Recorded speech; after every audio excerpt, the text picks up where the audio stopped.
और ये तस्वीरें हम आपको दिखा रहे हैं। देखिए, महाकुंभ में जो योगी मंत्रिपरिषद की बैठक चल रही थी वो अब समाप्त हो गई है। इस वक्त मुख्यमंत्री योगी आदित्यनाथ को आप देख रहे हैं प्रेस ब्रीफिंग के लिए। आइए सुनते हैं क्या कह रहे हैं वो।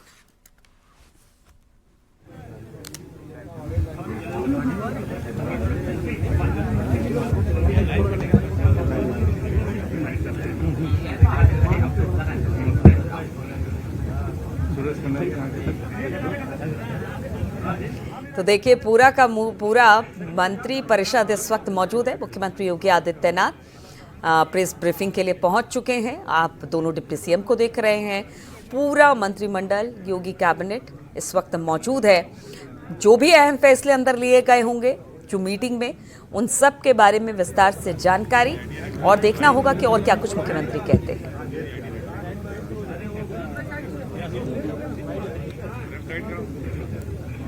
आ गए क्या खन्ना जी? कहाँ रह गए? मित्रों, मैं पूरे मंत्री परिषद की ओर से महाकुंभ में आए हुए सभी पूज्य संतों और सभी श्रद्धालुओं के साथ ही लोकतंत्र के सजग प्रहरी के रूप में आप सभी मीडिया से जुड़े हुए प्रतिनिधियों का पूरे मंत्री परिषद की ओर से हृदय से स्वागत करता हूं। महाकुंभ में पहली बार उत्तर प्रदेश का संपूर्ण मंत्री परिषद उपस्थित है। हमारे सहयोगी सभी मंत्रियों ने आज यहां पर बहुत सारे मुद्दों पर चर्चा की है। प्रदेश के विकास से जुड़े हुए जो नीतिगत निर्णय हैं उन मुद्दों पर चर्चा हुई है। इसके अलावा यहां पर अन्य महत्वपूर्ण मुद्दों के साथ साथ प्रयागराज के विकास से जुड़े हुए मुद्दों पर भी चर्चा हुई है। इस अवसर पर जिन मुद्दों पर आज यहां चर्चा हुई है उनमें खासतौर पर प्रदेश सरकार के जो महत्वपूर्ण मामले हैं उनमें से उत्तर प्रदेश की जो एरोस्पेस और डिफेंस एंड एम्प्लॉयमेंट से संबंधित जो पॉलिसी है, उस पॉलिसी 2018 में हमने बनाई थी। उसी पॉलिसी के 5 साल पूरे हो चुके हैं। अब उसको नए सिरे से बनाने की व्यवस्था की गई है। तो इस पॉलिसी को यहां पर अब हम लोगों ने बड़े निवेश को आमंत्रित करने के लिए उसमें नए इंसेंटिव की घोषणा की है। आज इस पे चर्चा हुई है। एफडीआई के अंतर्गत और फॉर्च्यून 500 में जो निवेश प्रदेश में हुआ है, उस निवेश के अंतर्गत इंसेंटिव वितरण करने की व्यवस्था और उसको उतनी प्रतिपूर्ति शासन यूपी सीडा को कर रहा है और सीडा ने यूपी सीडा उसके माध्यम से करेगा। कुछ नए निवेश के प्रस्ताव यहां पर आए हैं जिन्हें लेटर ऑफ इंटेंट यहां पे आज जारी हो रहे हैं। इनमें एक मिर्जापुर का है, 10,000 करोड़ रुपए से अधिक का निवेश का है, एक मुरादाबाद का है और अन्य 2 प्रस्ताव जिन पर आज यहां पर लेटर ऑफ इंटेंट के बारे में चर्चा हुई है। युवाओं को स्मार्टफोन और टैबलेट उपलब्ध कराने की भी स्कीम को यहां पे व्यवस्था दी गई है और यह युद्ध स्तर पर अगले कुछ समय के लिए सरकार ने इसके लिए धनराशि की व्यवस्था की। इसको हम उस कार्यक्रम की भी चर्चा हुई है। बलरामपुर में सरदेव अटल बिहारी वाजपेयी जी की कर्म भूमि रही है। उन्हीं के नाम पर जो केजीएमयू का सैटेलाइट सेंटर था उसे मेडिकल कॉलेज के रूप में स्थापित करने और मेडिकल कॉलेज में नेक्स्ट सेशन में उसको संचालित करने का निर्णय लिया गया है। इसके अलावा पीपीपी मोड पर 3 नए जनपदों में मेडिकल कॉलेज के निर्माण की कार्रवाई, जिनमें बागपत, हाथरस और कासगंज, इन 3 जनपदों में नए मेडिकल कॉलेज निर्माण की सहमति पर भी आज यहां पर सरकार ने अपना वो किया है। टाटा टेक्नोलॉजीज के साथ में मिलकर के प्रदेश के अंदर 62 आईटीआई को 5 centre of innovation, invention and incubation and training centre की स्थापना के बारे में भी एक नए प्रस्ताव को, जो एक प्रकार का हब एंड स्पोक मॉडल होगा और मॉडर्न एज कोर्सेज के साथ उत्तर प्रदेश के युवाओं को जोड़ने के लिए कार्यक्रम के साथ सहमति भी आज मंत्री परिषद ने यहां पर इस प्रस्ताव को भी दिया है। इसके अलावा प्रदेश के अंदर एक अभियोजन डायरेक्टरेट की घोषणा की भी व्यवस्था मंत्री परिषद ने उसको अपनी सहमति दी है और प्रयागराज, वाराणसी और आगरा, ये जो म्युनिसिपल कॉरपोरेशन है हमारे, इन 3 महत्वपूर्ण म्युनिसिपल कॉरपोरेशन में तीनों के बॉन्ड जारी होंगे। अब तक हमने लखनऊ और गाजियाबाद के बॉन्ड जारी किए थे, जिसके बहुत अच्छे रिजल्ट सामने आए हैं। यह म्युनिसिपल कॉरपोरेशन की ब्रांडिंग करने का, उसके विकास को आगे बढ़ाने का एक महत्वपूर्ण माध्यम होता है और एक नई दृष्टि मिलती है और एक पहचान मिलती है संबंधित कॉरपोरेशन को। यहां पर आप प्रयागराज के महत्व को आप देख रहे हैं। वैश्विक मंच पर इस समय हमारा प्रयागराज छाता हुआ दिखाई दे रहा है। जिस श्रद्धा के साथ पिछले एक सप्ताह के अंदर 9.25 करोड़ से अधिक श्रद्धालुओं ने संगम में आकर के पावन स्नान का आनंद लिया है, अनुभूति की है, वह यानी अविस्मरणीय है, अकल्पनीय है। तो प्रयागराज म्युनिसिपल कॉरपोरेशन प्रयागराज के लिए एक सुपर स्पेशलिटी हॉस्पिटल के लिए एक बॉन्ड जारी करने जा रहा है। ऐसे ही आगरा के लिए एक बॉन्ड जारी होने जा रहा है। वहां से संबंधित जो आवश्यकता है वहां का म्युनिसिपल कॉरपोरेशन जारी करेगा। और वाराणसी, काशी विश्वनाथ धाम आदरणीय प्रधानमंत्री जी की प्रेरणा से बनने के बाद काशी वैश्विक पटल पर छा रहा है।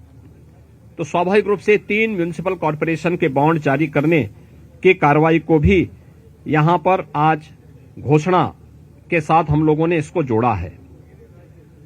मित्रों, प्रयागराज के इस महाकुंभ को ध्यान में रख करके और प्रयागराज के साथ साथ इस पूरे क्षेत्र का एक सस्टेनेबल डेवलपमेंट के कार्यक्रम के साथ जोड़ने की कार्रवाई आदरणीय प्रधानमंत्री जी की प्रेरणा से इसको आगे बढ़ाने के लिए सरकार ने तय किया है कि इसको लेकर के हम लोग जो आदरणीय प्रधानमंत्री जी का विजन है, जैसे लखनऊ में हम लोगों ने स्टेट कैपिटल रीजन लखनऊ और उसके आसपास के जनपदों को मिलाकर के एक डेवलपमेंट का प्लान बनाया है, ऐसे ही प्रयागराज और चित्रकूट को मिलाकर के एक डेवलपमेंट रीजन यहां पे हम डेवलप करेंगे। इसके लिए इंफ्रास्ट्रक्चर के लिए जो महत्वपूर्ण होगा वह एक गंगा एक्सप्रेसवे का एक्सटेंशन हम लोग देंगे। गंगा एक्सप्रेसवे प्रयागराज से मिर्जापुर से भदोई होते हुए संत रविदास नगर होते हुए यह काशी, चंदौली और गाजीपुर में पूर्वांचल एक्सप्रेसवे के साथ जुड़ेगा। इसके अलावा वाराणसी और चंदौली से यही एक्सप्रेसवे सोनभद्र को जोड़ते हुए नेशनल हाईवे के साथ जुड़ेगा। तो यह इंफ्रास्ट्रक्चर की दृष्टि से जैसे प्रयागराज में प्रयागराज चित्रकूट डेवलपमेंट रीजन यहां पे हम लोग तैयार करने जा रहे हैं, वैसे ही वाराणसी में भी वाराणसी बिंद एक डेवलपमेंट रीजन वहां पे भी डेवलप करने की कार्रवाई पर नीति आयोग के साथ मिलकर के इस कार्यक्रम को तेजी के साथ आगे बढ़ाया जा रहा है। तो ये डेवलपमेंट के वे रीजन होंगे जो वास्तव में यहां की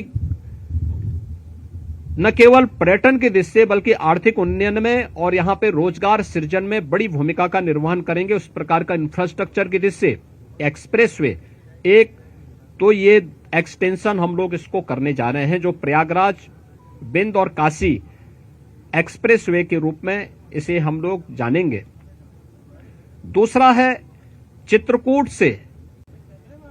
चित्रकूट और प्रयागराज के गंगा एक्सप्रेसवे को जोड़ने के लिए बुंदेलखंड एक्सप्रेसवे को गंगा एक्सप्रेसवे के साथ यहां पर भी जोड़ने की एक कार्रवाई को आगे बढ़ाना, जो चित्रकूट की दूरी को प्रयागराज के साथ जोड़ सके और रीवा हाईवे जो नेशनल हाईवे है, इस हाईवे को भी एक सुविधा इस एक्सप्रेसवे के साथ, गंगा एक्सप्रेसवे के साथ या फिर बुंदेलखंड एक्सप्रेसवे के साथ जुड़ने का एक अवसर प्राप्त होगा।